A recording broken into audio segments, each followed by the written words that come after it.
ఐఐటీలో IIITలో BTech చేయాలనేది మీ డ్రీమా? అయితే ఇది ఇండియాలో ఒకే ఒక యూనివర్సిటీ వల్ల సాధ్యం. అదే జేకే లక్ష్మీపతి యూనివర్సిటీ. ఇప్పుడే సంప్రదించండి.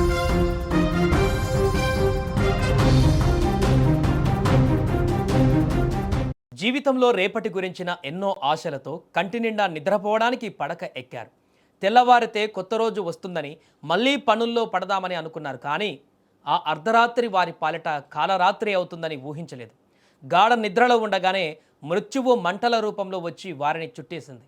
కళ్ళు తెరిచి ప్రాణాలు కాపాడుకునే లోపే ఆ అగ్ని కిలలు ఇద్దరిని సజీవ దహనం చేశాయి.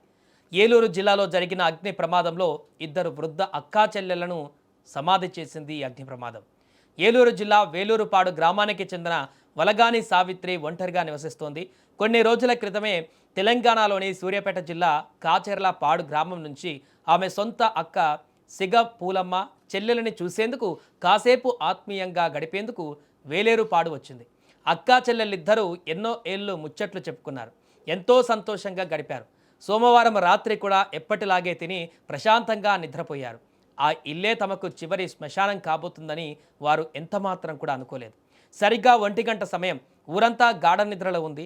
చీకటి నిశ్శబ్దాన్ని చీల్చుకుంటూ సావిత్రి ఇంట్లో ఒక్కసారిగా పెద్ద ఎత్తున మంటలు చెలరేగాయి. ఆ మంటలు ఎంత వేగంగా వ్యాపించాయంటే క్షణాల వ్యవధిలో ఇల్లంతా అగ్నిగుండంగా మారిపోయింది. అసలే వృద్ధాప్యం, ఆపై గాఢ నిద్ర, చుట్టూ మంటలు అలుముకునేసరికి ఆ ఇద్దరు అక్కా చెల్లెలకు ఏం జరుగుతుందో అర్థం కాలేదు. తప్పించుకుందామన్నా చుట్టూ అగ్నికిలలు కమ్మేశాయి. ప్రాణాలు కాపాడుకోవడానికి వారు చేసిన ప్రయత్నం ఆ మంటల ముందు ఓడిపోయింది. మంటల ధాటికి పొగకు ఊపిరాడక ఆ ఇద్దరు అక్కా చెల్లెలు సజీవ దహనమయ్యారు. ఆ మంటల తీవ్రత ఎంత దారుణంగా ఉందంటే వారి శరీరాలు గుర్తుపట్టలేనంతగా మాంసం ముద్దలుగా మారిపోయాయి. ఎంతటి ఘోరమిది! సావిత్రి ఇంట్లో మొదలైన మంటలు అంతటితో ఆగలేదు. పక్కనే ఉన్న లక్ష్మి అనే మహిళ ఇంటికి కూడా ఆ అగ్నికిలలు అంటుకున్నాయి. చూస్తూనే లక్ష్మి ఇల్లు కూడా పూర్తిగా దగ్ధమై బూడిద కుప్పగా మారింది. అయితే దేవుడి దయ వల్ల ఆ సమయంలో లక్ష్మి ఇంట్లో ఎవరో లేకపోవడంతో ఒక పెద్ద ప్రమాదం తప్పింది. లేదంటే మరణాల సంఖ్య మరింత ఎక్కువగా ఉండేది. తెల్లవారేసరికి వేలూరుపాడు గ్రామం శోకసంద్రంగా మునిగిపోయింది. నిన్న మొన్నటి వరకు కళ్ళ ముందే తిరిగిన సావిత్రి, ఆమె అక్క పూలమ్మ ఇలా నిర్జీవంగా పడి ఉండడం చూసి గ్రామస్తులు కన్నీరు మున్నీరవుతున్నారు. ఒకే ఇంట్లో ఇద్దరు మహిళలు సజీవ దహనం అవ్వడంతో ఆ ప్రాంతమంతా గుండె కోత మిగిలింది. జరిగిన విషయం బాధాకరమే కానీ దాంట్లో డిపార్ట్మెంట్ వాళ్ళు పొరపాట్లు ఏమి లేవండి. అది యాక్చువల్గా అగ్ని ప్రమాదం అన్నది గ్యాస్ బండ్లో లీక్ అయ్యి జరిగిన వ్యవహారమే కానీ డిపార్ట్మెంట్ వల్ల కానీ లేదండి.